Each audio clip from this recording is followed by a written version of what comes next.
And we're live. Hey, good morning. That's a good snap. I don't know if the mic picked it up, but that's a good sounding snap. Cool. Yeah, you did a normal thing today. You didn't try to do some weird voice or something, which is there's a lot of pressure though. It's like, how do I? There's no week after week, and like what's going to be cool. There's no what's gonna pressure. Be funny, and, No, forget that. Yeah. Just do what feels right. Yeah. Be true to yourself. That's good advice. There's a podcast topic for another time. Be true to yourself. Follow your heart. Yeah. We did believe those. in yourself. We actually did those ones. Oh yeah, I think I was gone for that one. Yeah. Yeah. Can't remember what it was titled, but Silly things that Christians believe or Something say like to that, themselves yeah. or say Yeah. to each other. Yeah. that type of thing. Yeah, we pretty much ripped on a lot of people that day. So, yeah. Yeah. That's a good day. It was a good day. That's the Hour podcast is all about ripping on people whenever we can. So Well, that makes us feel better about ourselves. Welcome to One Decent Pastor. Yeah. Where three guys rip on everybody they can think of. One of us does not feel like the other two today. No, I feel like crap. And I sound like crap. You just said crap. Oh, I feel like caca. Brent, this and is a Christian podcast. Okay. You're a man. You can say crap. You don't say caca. I feel like dookie. I don't know. Not feeling great, but I was. We're just killing it this morning already. Oh, yeah. We're just going to go down in the history books, this one. I was leading it today and asked you guys, do you want me to stay away or come? And you said come, so I'm here. Well, yeah, you were leading it. We Yeah. don't want Yeah. more work on ourselves. No, I agree. Yeah, I well, felt we bad. applaud you for being here. Last Thursday, I was clearing my throat the whole time we were doing this because I had this starting, and it's been now 9 days. And Chad does that every week. What's the Yeah, problem? yeah. Welcome to my life. I'm sorry. It's a big deal. Yeah. Anyway, yeah, I'm not getting better. So hopefully soon. Yeah. It would be nice. You'll be better Well, see, soon. you got your cough drops lined up. I there. do. You'll be river dancing across Europe before you know it. I hope, yeah. Well, I don't know about the river dancing part, but we are apparently going to go to a dance dinner kind of thing where we see the clogging, whatever they call that little river dance thing. River Joy dance. really wanted Yeah. to see that, so. Well, But I'm not going to get up on stage and join them. I'll tell you it's that. not right an now. audience participation lessons. kind of a deal. Nope. I don't want to learn to do that. Yeah. You kind of just leave your hands to your side and just move your legs all around. So like, Yeah. Kinda I like would the say Peanuts. that when You when you know? I would say that when a female does it, it looks better than when a male does it. Let's just put it Wow. that way. Yeah. Wow. You see a difference? We are ripping on some I people do. today. I do. Yeah. I do. No, I'm with you. Posture is a little more geared toward female, I think, than Yeah. male. But that's just my opinion. Yeah. All right, good. Agreed. I'm going to jump right in because I've only got so much. Because I want to go home and get the bed. I've only got so much voice in me, but you guys, I know you do this already, but why do you use quotes from other people when you're doing sermons or maybe when we do this kind of thing?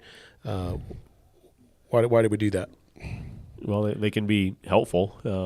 There are plenty of people in the world that say things better than I do. I was going to say, Right? pretty much everyone that I know is smarter than me. Everyone that's come before me is smarter than me. So, like, why, Yeah. what am I going to invent something new and cool?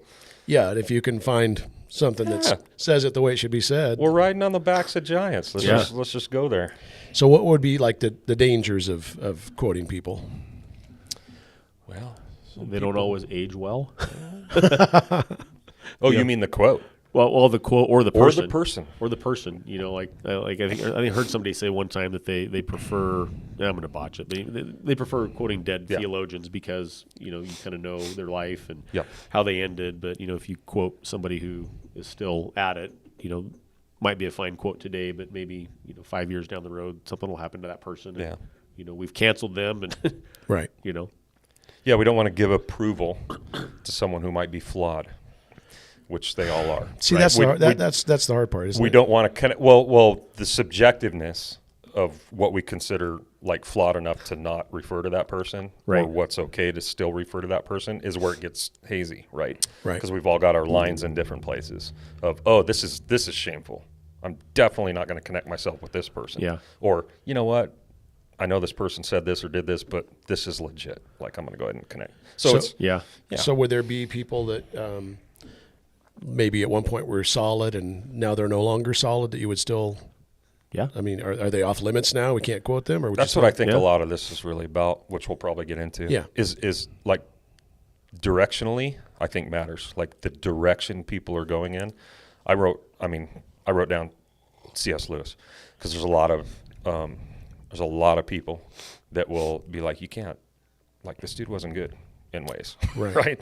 Like this dude said some bad things and he looked at his Bible in some troubling ways, and you know what I mean? But directionally, as his life went on, he was directionally like fleshing out his faith and going in the right direction and solidifying his faith and lining up with the Bible.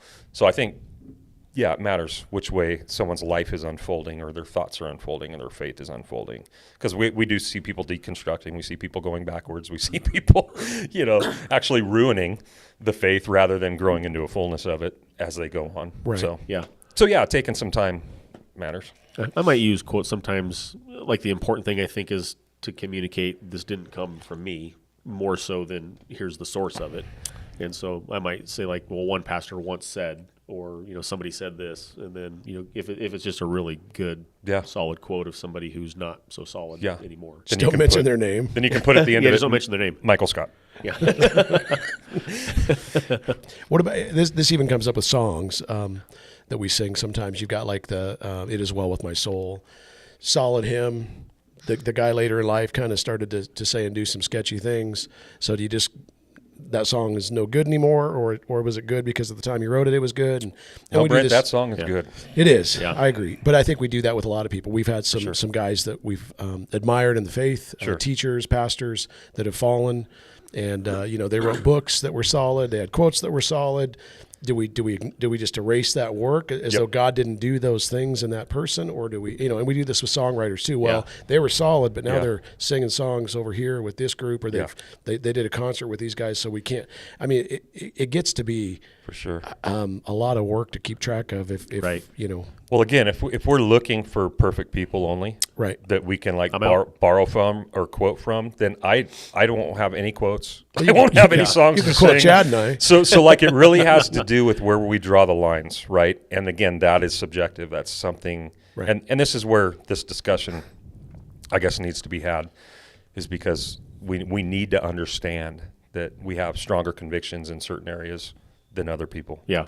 And other people do that with it. And so there needs to be a level of grace and allowing each other to discern and be wise and go with conscience, right? Faith and conscience in what is still okay and what is not okay. Yeah. Some of it's ridiculous. Some of us are just trying to write off everybody. We're like people that are looking for perfection. And when we find any kind of a chink in the armor, it's like, you're out. There is a Cancel spirit of that. Culture is alive and well. And even in the Christian, even in the church. And it's a little discouraging. It's ugly, actually. Yeah, so we'll talk about that a little bit more, but what kind of criteria or considerations then do you guys use, if any, when you're quoting somebody? I mean, truth is truth no matter who's saying it. Agreed. Right.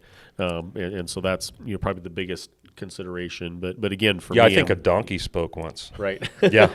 Well, I was thinking even Paul quoted people that weren't Christians to make his point. Yep. Yeah. And they were known as not, they weren't known as Christians. They knew he was quoting philosophers, Greek philosophers and things. And I think the idea that we have to do a background check and research their past and everything they've said before we can quote them. Yeah. Was Paul saying I agree with everything that these people I'm quoting, believed? No, not at all. But it's useful. Some of this is on us. Yep. Yeah.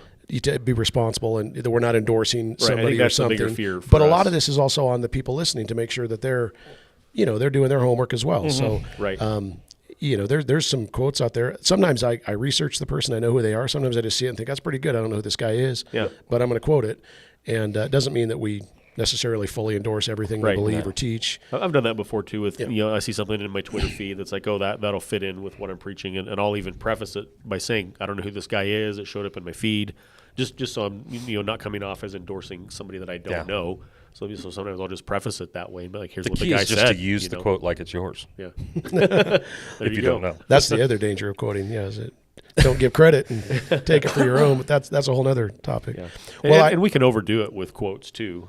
Like I've sat under sermons where it's just quote after quote after quote after quote, to the point where it's like there's more quotes than there are thoughts from the person delivering the sermon. And so I don't know for you guys, but I always kind of think about, okay, maybe this is one too many. Maybe we've got one too many here. Yeah. If I add one quote my entire sermon, I feel like that's good. Yeah. If I start going over one, it's like, what am I doing? Right. I don't know. I tend to remember quotes that just they've meant something to me. They just really They stick. And I think that a well-formed quote can do the same for somebody else. So I like that in that sense. But depends on the text and what you find. Yeah. Yeah. Right. Well, over the years, we've had people either hear us quote somebody or appear to endorse somebody, and they've come to us and kind of warned us, hey, you might not want to get too up close and personal with that. Some people do that more than others. That is true. Yeah. But I think there's something about. I think a lot of times it's well-meaning. Sure. If you ever hear us quote somebody or teach something or say something that sounds off or that you're curious about, I think that the congregation has a responsibility to come to us and check and make sure that. Yeah. And so this has happened recently with somebody that we quoted, and that came around at the same time that Chad found a tweet by this guy who happens to be somebody I don't always agree with.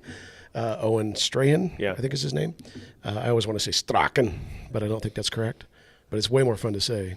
It sounds cool. Even with a sore throat. Anyway, he came up with this basically a grid of theological disagreement. And it was at the same time we were kind of thinking about some of these other things. I thought it was kind of, it's interesting what he put together. A little, well, I won't lead you guys because I asked you to tell me what you think of it, but I'm just going to run through this real quick. So, an example of, when we disagree with each other theologically, these are the categories that he created. So the first one was errant, somebody that's in error. So basically he wrote down, your view is biblically plausible, but not right, which is kind of bold. He didn't give any examples there, but later he said, baptism, communion, gifts, eschatology, your polity or church government, membership, things like that. So your view is biblically plausible, but not right. That's errant. The second one was unsound. Your view has no plausible biblical basis, but he didn't give examples. But the next one was heterodox, which just refers to anything that doesn't conform to orthodoxy. Your view nears heresy, and you're disqualified as a teacher. And then the fourth one was heretical, which is your view is anti-gospel and you aren't saved. So he made a distinction between your view is near to heresy and heterodox, because aren't those the same thing? I wondered. I think you guys he basically he has two categories. For the sake here. of my simple brain, can we just make it 3 points instead of 4? Maybe even 2. Let's do 2. Because if your view has no plausible biblical basis, well, the whole problem is that we've made it 2, right? Yeah. I either agree with you fully or you're a heretic. Right. Well, and I think that's it. So what's good about the grid, if anything, or what would you change? How would you form it, maybe? Or that's maybe a little too gracious with that many options. Well, I agree with you that the first one about being arrogant, like it's kind of an arrogant statement, right? To say that because you disagree. I mean, the way I read that is because you disagree with me, you're wrong in your interpretation of the Bible. I wish he had one category before that was something like different. I disagree with you, but I could be wrong. Right. That would have been nice. See, and I totally related to the way he said it because that's the way I think. Like when it comes to eschatology, I feel exactly like that. Yeah. It's like this is an open thing. Like I'm not sure that I'm completely right, but I know that you're not when you think that way. Like I'm confident about that. You had your hand up. Are you going to say something else? Or no, I was admitting to something. Gotcha. That Chad said. Yeah, I mean, there's things we're confident about, but again, that's where I might go with something more like essentials and non-essentials. Right. Like I'm pretty confident that we shouldn't, like, physically in every sense, literally in every sense of the way, be observing the Sabbath.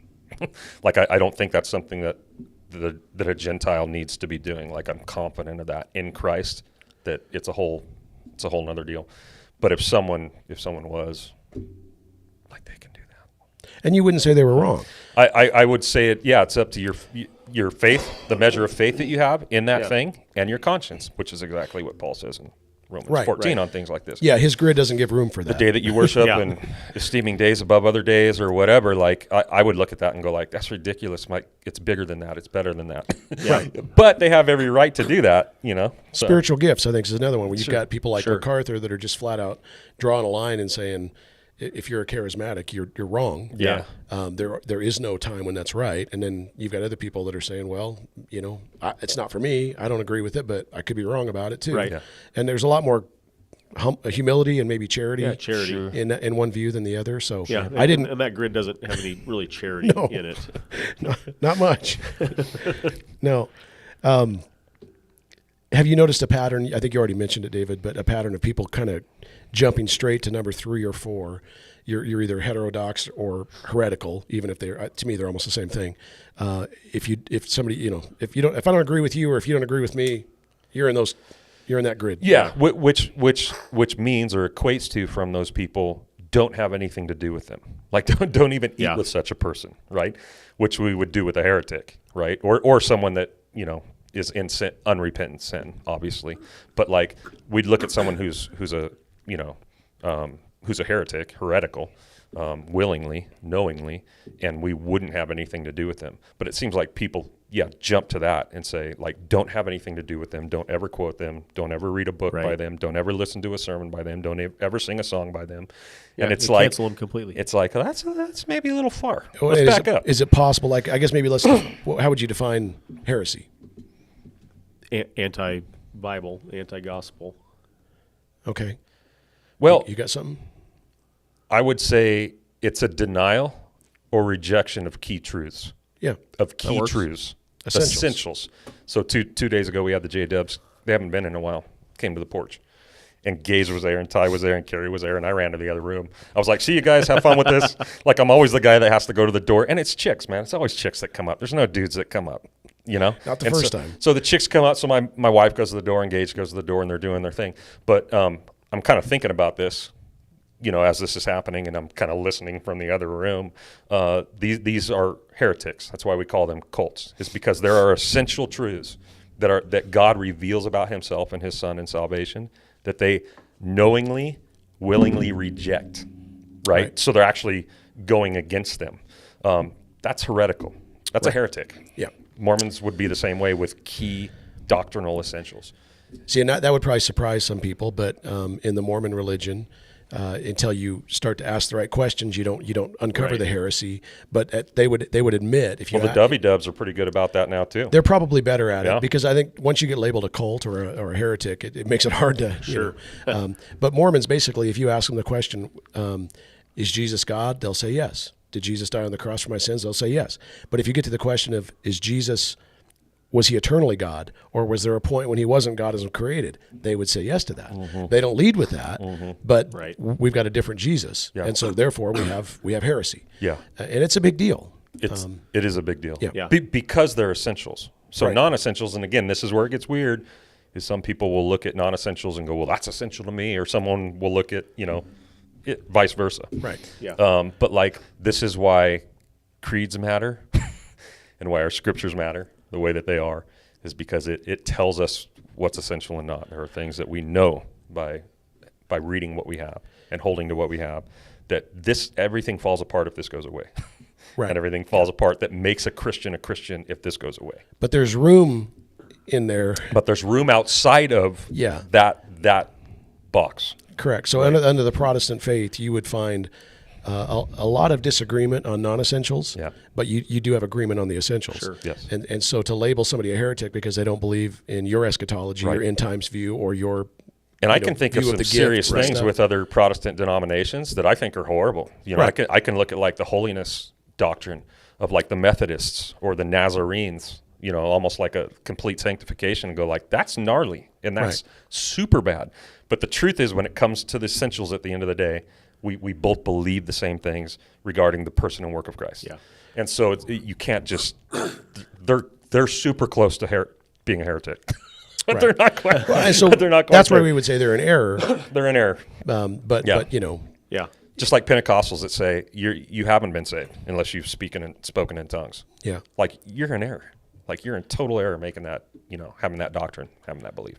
But so what's the problem with just being quick to throw out the heretic label? It's a pretty big thing to label somebody a heretic. Like that's not a small thing. No. And I think, and we've kind of unpacked it, but I think there's a distinction between somebody who might be kind of unintentionally in error versus somebody who might intentionally be trying to pull people away from the truth. There's a difference there. Totally a difference. And probably a distinction to be had or a line to be drawn. Yeah. And there are people that you can point to and say, obviously, they're heretics. They're anti-truth. Yep. They're trying to pull people away from the truth. Wolves in sheep's clothing, kind of things. But so I think we just need to be careful when we're throwing out that label. I know for a fact in my Christian path, in the 30 years I've been a Christian, especially in my early years, that I've spoken heresies. But it was out of last week, David. It was not too far past. But it was out of complete ignorance. It wasn't this willful, like, I understand this doctrine, I understand what my Bible's saying, right? And so that would be wrong teaching. Right. I've got a ton of wrong teaching in my past, and sometimes we've been meaning to talk to you about that. Sometimes still, the way that I communicate something or choose to communicate something can come off as wrong teaching. Right. But a heretic knowingly is going against an established doctrine that they're aware of. Yeah, we had somebody change a song lyric a couple of weeks ago, and it was accidental heresy. Yeah. They said, God, the all created one, instead of the all creating one. Yeah. Well, it's like, one of those things is right. That's a heretical statement. One of those things is heresy. That's even blasphemy. But there was no ill intent. It was an honest mistake. It was complete honest mistake. But I've done the so same we're not thing. going to cancel that person, right? I've changed my views on a lot of things. Yeah. And to label something as heresy when it's really just a disagreement, or maybe there's some room to see this, like infant baptism. There's a lot of things that are we would we would see things differently, but we wouldn't separate from each other as far as Christian brothers. I think of a guy that I follow on Twitter, and I'm not going to say his name because I don't want you to follow him, but like they call him the internet pastor, and he's a guy that has like totally deconstructed his faith over time, and has completely bought into cultural narratives, and he's a guy that, like, every time I read his feed, I just think this guy's a heretic. And I've kind of watched, over several years of following him, watched his deconstruction. And several years ago, I wouldn't say he was a heretic. I would say he was a guy that was, maybe searching, maybe had compassion for the marginalized people in society, and his heart went out to him. And there was at least a kind of a respectability, to that. But I've seen him deconstruct completely to where now he still says that he's a Christian. He still says that he's a pastor, but regularly puts things out that are anti-Christian, anti-Bible, anti-gospel. And is pulling people, and he's amassing this huge following over time, and like the guy has a voice on the internet. Yeah, and there's a point where you come to where it's like, stop calling yourself a Christian, right? Because you're not even holding to things. You're neither Christian nor a pastor, right? Yeah. So in the past, how would the church have handled something like that? They'd kill him. The universal church. Okay, further back. That's a distant past. They would see if he floated. Yeah. Does he float? They would make that person known to the rest of the congregation, because at that point they've become dangerous.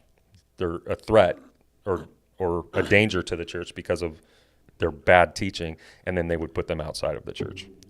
Yeah. I mean, we have like councils that would happen in the early church. Council of Nicaea around 325 A.D., where a guy named Arian came in and started to question the deity of Christ. The church convened, and it was like a representation of the entire universal church to some degree that came against this teaching and labeled it as heresy. That's kind of that's a safe way to. Well, a lot of people don't know this, but like, this is how we've gotten our creeds, and there's a lot of creeds that we have sprinkled throughout church history, and pretty much every one of them was a result of somebody standing up at some point in the midst of the church and holding to something that was questionable as far as its biblical validity. Right. So they would get together and they would make statements of what we believe according to what the scriptures say.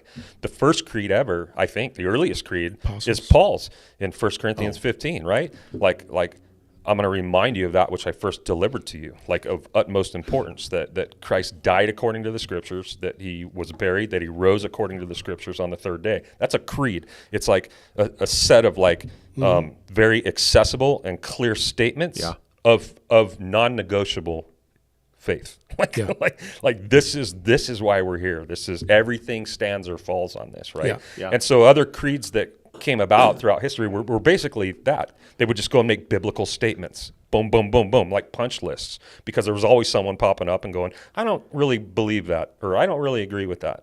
And they just were trying to cut it off at the head, like make sure this thing doesn't spread. Yeah. But there was a consensus as well, which is important. No, it wasn't one dude against one dude. It was a council. But how do we do it today?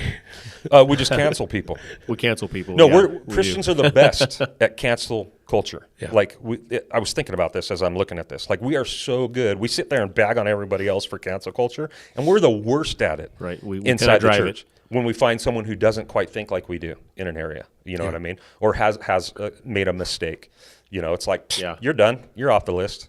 It's bad. And you can have one guy with a YouTube channel that can literally take somebody down. Yep. Yeah. There's no consensus. There's no church gathering. There's no meeting of, you know, it's literally just a dude with a YouTube channel and a voice can wipe out somebody's character. Yeah. Well, because of undiscerning followers, sure. observers. Well, this guy that I was talking about, that's him. I mean, he doesn't have a YouTube channel, but he's got a Twitter account and a bunch of undiscerning followers that buy into, you know, what he's peddling. Totally. Yeah.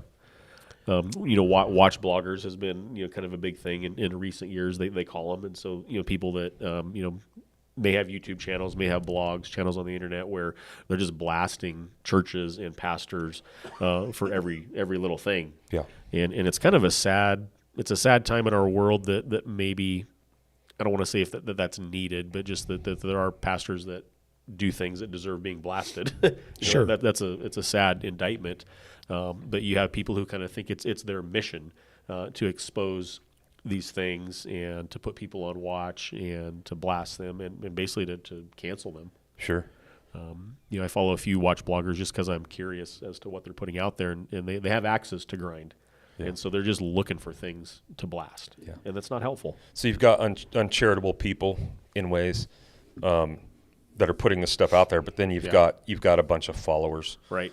Who are just content to hear these people and then like lock it in.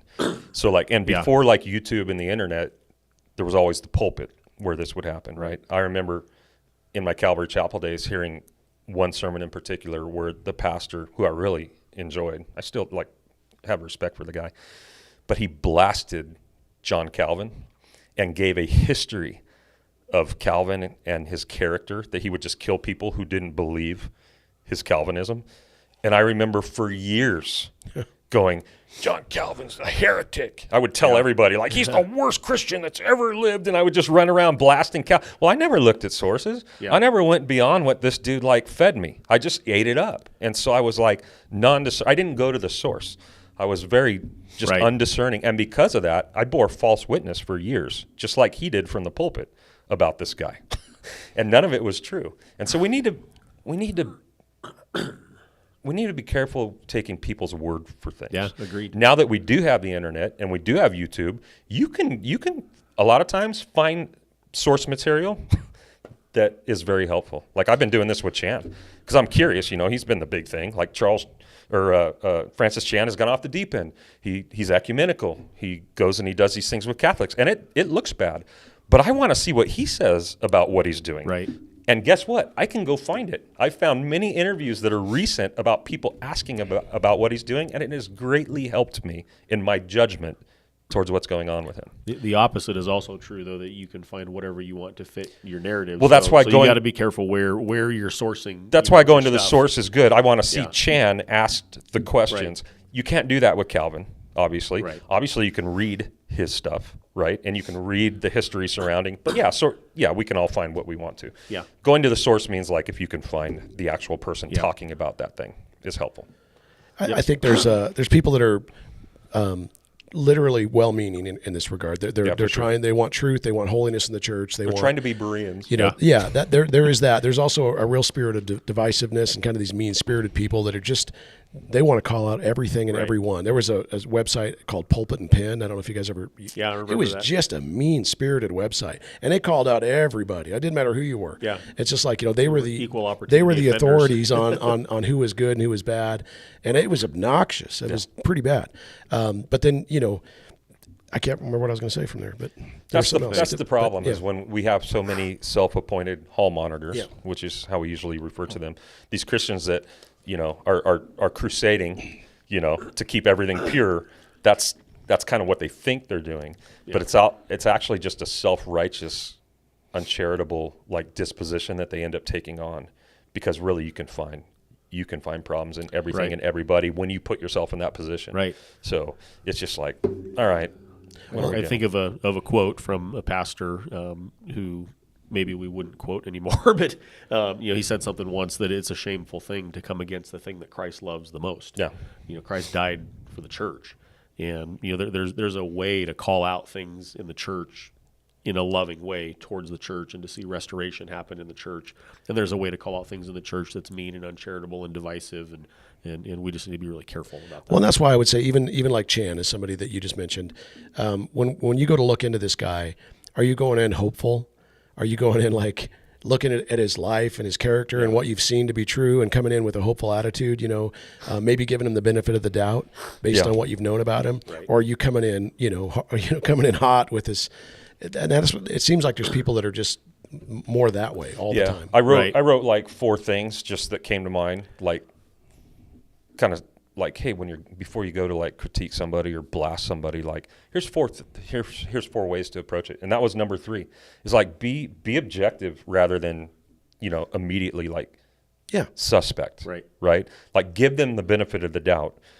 Do your research. Be patient. Like we don't want to see people be ostracized from the church or fall from grace or go backwards. I hope not. Yeah. I hope we want to see people go forward. And in that, we want to be hopeful that something else is going on other than what my head is immediately telling me. Right. Yep. And so, let's, innocent until proven guilty. Yeah. And we also don't want to be guilty of idolatry. That's a novel concept. Yeah. We also don't want to be guilty of idolatry, where we hold these people that we esteem so high that where they can do no wrong. They can do no wrong. That happens too. Because we have to be willing to, if everything adds up and no doubt, it looks bad, at some point you have to admit that it's, it is what it is. Yeah. I think there's some famous people that we could all think of that still have quite a following that, like, we're kind of surprised that people aren't more discerning than to follow, some of these people. No doubt. Yeah. The thing I was going to say earlier is in regards to these YouTube kind of people that are these warriors that are out there just taking everybody down. We also have to remember there's money to be made, there's fame to be had, and you can really make a lot of money and gain a lot of fame by doing this. And I think we forget that sometimes, these guys are just arbiters for the truth or whatever. It's like, no, they might just be, they found a way to line their pockets with your money. And I think we would call those charlatans. Yeah. Well, something along those lines. But if you see no Christ in their behavior and their attitude, and you only see this kind of spirit of division, I don't know, be a little leery. Then they're good at what they do. Right. It sounds like you have more things here. I was going to ask what you guys, how you determine what to believe, who to listen to, how to kind of discern what's good, what's bad out there. Well, my number 1 was don't be quick to cancel someone. Like, this is number 1. We talked about this a few weeks ago with Asbury, right?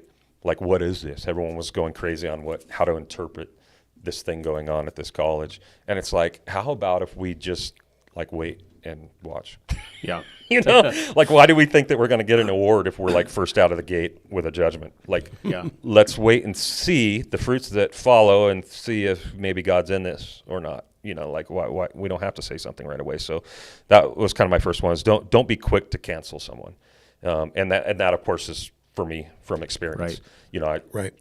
I hear things sometimes, and if it really rubs me wrong, depending on what that thing is that I heard that person did, I'll cancel them on the spot, even if I have no source on it, or you know what I mean. It's just like, so just be patient, relax. Yeah. All right. Yeah, we have an objective standard to measure things by in the Word of God. Yeah. And granted, there's an interpretive aspect where we need to figure out what the Word of God is saying to us. But even in that, we can have charity towards people that disagree with us or don't think the way that we think. Yeah. But we can take anything that anybody says or does, especially famous pastors with followings, and measure it against the Word. Sure. Right. Yeah, and I would say you always have to be mindful that you can take any one of our snippets from a Sunday morning, a quote pulled out of context, and probably make us look pretty wrong or foolish, or sometimes we do it on our own. We just say the wrong thing. But I mean, it's not hard to do if that's your goal. to tear somebody down or to make them look stupid or foolish. I or saw wrong. that very thing a few weeks ago. Somebody was bagging on MacArthur based on a quote, and the quote by itself sounded pretty misogynistic. Right. But then somebody else posted the transcript of the rest of the sermon, and kind of looking at it in context, still something that I may not fully get behind, but it definitely didn't appear the way that it did just with that snippet by itself. Yeah, Paul Harvey's right. Now you have the rest of the story. The rest of the story really helps us quite a bit. And that's I think we have a responsibility before you're going to label somebody or defame their character. That's what I mean about researching. Yeah, do your due diligence. Do your due diligence. One of the things I find really helpful in this regard is if you're looking at a source and you've never heard of these people and you're not seeing anybody else endorsing them, or like when you have books for sale, you'll send me. We send books back and forth to look at. I'll often look at who's endorsed. Look inside the flap. And see. Who's endorsed this book, and if it's a bunch of names I've never heard of in my life. That kind of gives me pause. Right. If it's people that I just respect right down the line, okay, this might be, I'll roll the dice on this. Yeah, there's some, we have some tried and true people out there, especially when they're kind of across, the whole Christian world, that you've got people from each kind of camp. That's helpful. It's that's super key, helpful, in my opinion. Yeah, because you got a bunch of dudes that are in one camp that have their own set of biases and stuff. They could be safe. Yeah, but they're short-sighted too. But if you've got really nice a solid Presbyterian, a solid Lutheran, a Baptist, and they're all coming together. That's helpful. Not only to endorse something, but sometimes also to maybe point out something that's going wrong in the church or with a teacher. When you see kind of a pretty broad agreement, I think that's part of what we go back to the confessions and the creeds and stuff in the church is there was broad agreement. Yeah. But when you've got the source of just somebody that who are they? Just because you can put together a video doesn't mean that you are correct or know what you're talking about. Right. They could be a nobody. Sure. And they could love their Bibles really well and even be more faithful to it than someone who has a name. Yeah. Sure. Yeah. I mean, again, it's all about us doing our due diligence and Yeah. No, that's just a helpful thing as well. I remember one time, maybe 5 or 6 years ago, sitting with a group of guys, and we were going through a particular book. I can't remember what book it is right now, but the discussion came up about this other author that had a differing view than the book that we were going through.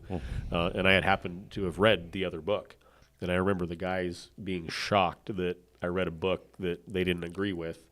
And it just led to this discussion. Like, I read lots of books that I don't. Totally. Going into it, I know I'm probably not going to agree with this, but I'm doing it to learn and to be educated, not necessarily always to be swayed, but I want to know what people that disagree with me. I'm interested in what they have to say, and I'm interested in hearing the other side of arguments.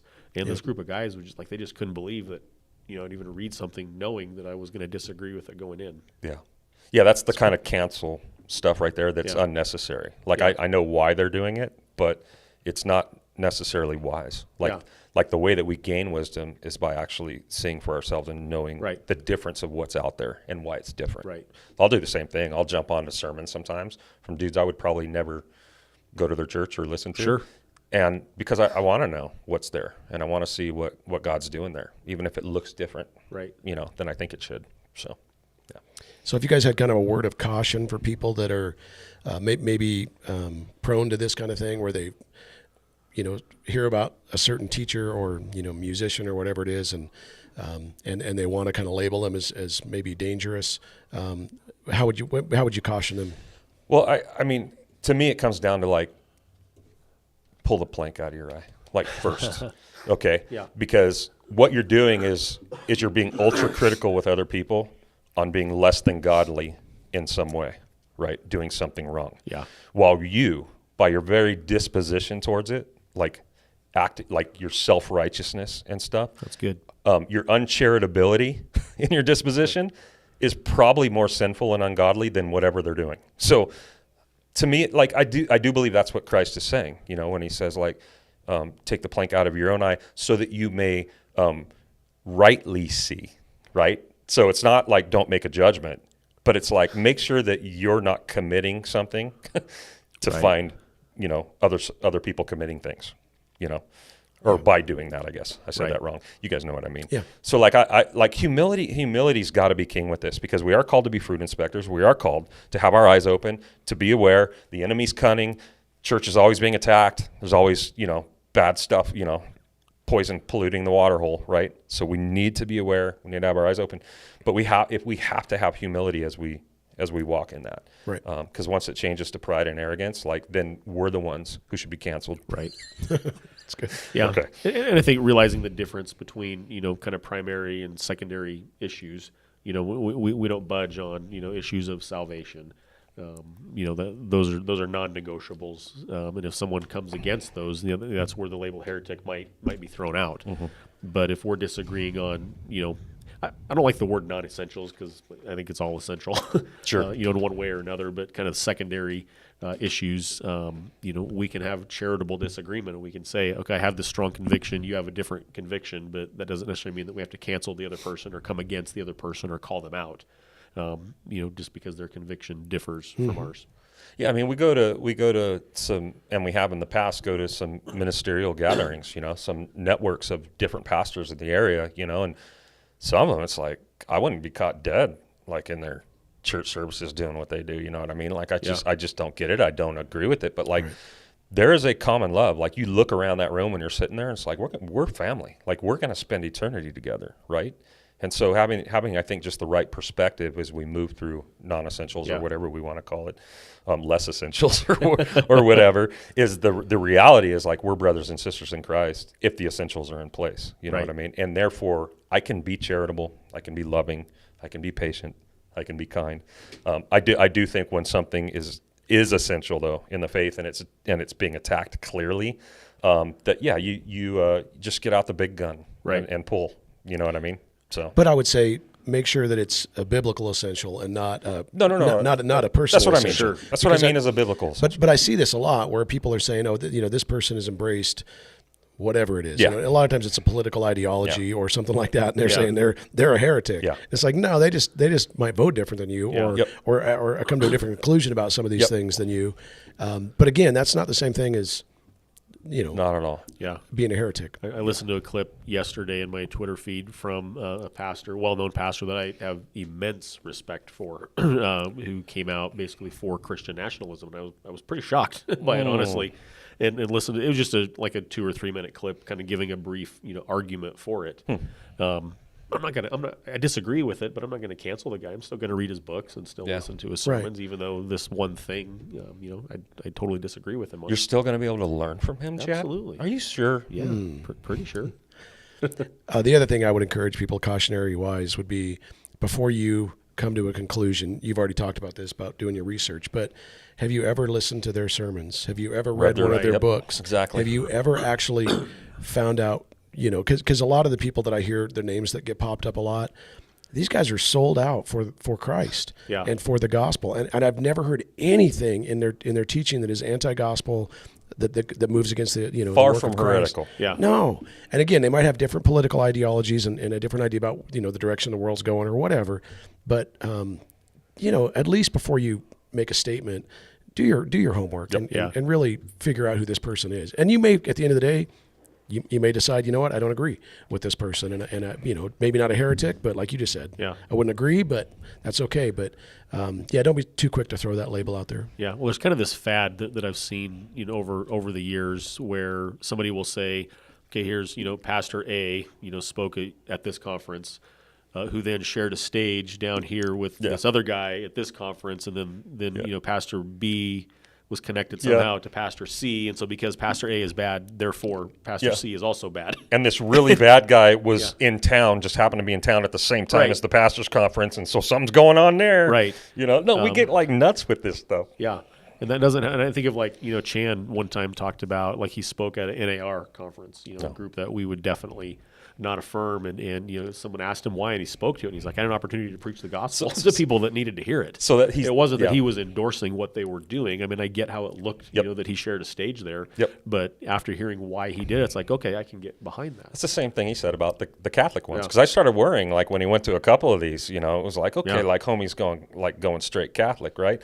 And I saw an interview on it where someone just straight up asked him, and that's exactly what he said. He said, these guys asked me the first time to come and to just share with their people on whatever I wanted. And he said, it would have been stupid for me. Yeah. I got to come and share the gospel with these guys, maybe in a way that they've never heard it. It would have been dumb for me to go, I don't want anything to do with you. I'm not going to talk about God with you. I'm not going to give you the gospel. Like, how bad would that be? And a lot of people just looked at that and said, oh, he's bad because he made an appearance there. Yep. No, the dude is still very much growing in this faith. And he's a guy, I know we could catch heat for this even. No, I feel like we will probably. But when I look at this guy's life, and just the godly character and the way he's left behind the money and the fame, and he just seems to be sold out for Christ. He's all in. I mean, be careful before you label this guy something. Again, if teaching comes out that's contrary to Scripture, contrary to orthodoxy, that'll tell us what we need to know. Then we have to be honest about that. But I fully haven't seen it yet. It's all been speculation. This is the same thing that Jesus did, right? And people called him on it. Like he was constantly seen with a group of people that someone like him was not supposed to be seen with, and they canceled him, right? And we just have to be careful. Like, there's other reasons than just agreeing fully with somebody by partnering with them on some level. Like, there's other valid reasons. So just make sure you find them. Get the real reason. There are plenty of pastors and ministries out there that I would say I'm not on board with everything that they put out, but there are lots of things that are helpful and things that I can learn from. Yeah. It's not an either or, like fully bought in or fully canceled. Yeah. There's a quote you guys have heard before. It says, "In essentials, unity; in non-essentials, liberty; in all things, charity."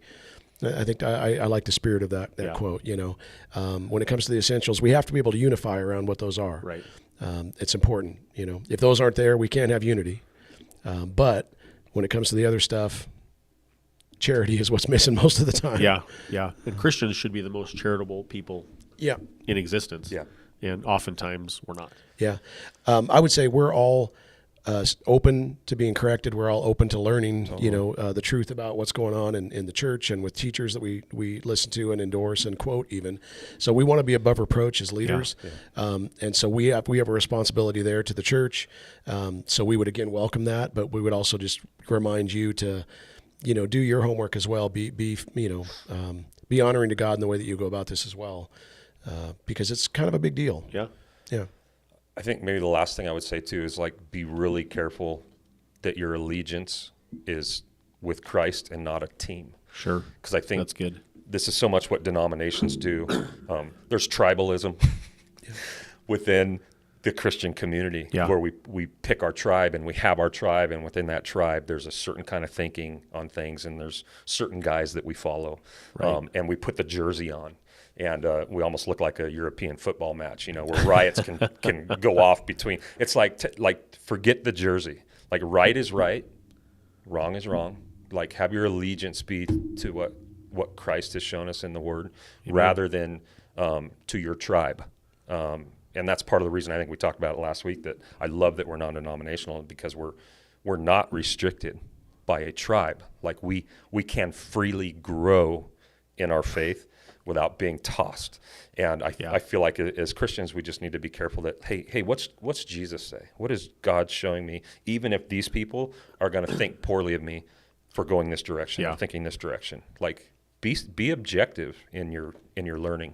Okay. We see that in our politics as totally well. Just by and large, I think the world is losing its ability to critically and objectively think. They totally are. We just buy into our tribe and put on the jersey, and then whoever's leading the team can do no it's wrong. Right no matter what. Yeah. And everything else is wrong no matter what. Yeah. Yeah. Or at least we look at, okay, this is a means to an end. Like, I can put up with some stuff because it's going to get us where I think we need to go. We lose objectivity and our ability to critically think about things. Totally. It's good. Don't be a heretic. Don't do it. Don't do it. Just going to hate it. You said accidental heresy earlier. Like, I think that's a great band name. I think so too. I don't know if someone's got it or not. But what genre? Cool band name. I don't know. I have to think about that. Yeah, I don't know. It's a good name. Not country. That wouldn't be a Metal, good country band. Grunge? Maybe. Well, you guys ponder that. I'm going to go and go. Not to a bed. jazz band. That wouldn't be a good jazz band Take some name. NyQuil while you guys think about that. Yeah. Why don't you guys pray so I can leave? Lord God, thank you that you've given us everything that we need in your word for life and for godliness. Help us to be focused in on that. Help us to be discerning and wise. And as we're being discerning and wise, fill us with a full measure of compassion that would never be erased or lost or go away as we navigate right theology. And so, yeah, we thank you for preserving your word and for opening our eyes to it. In Jesus' name, amen. Amen. Amen. Get well, Brent. Thank you. We'll see everybody next week.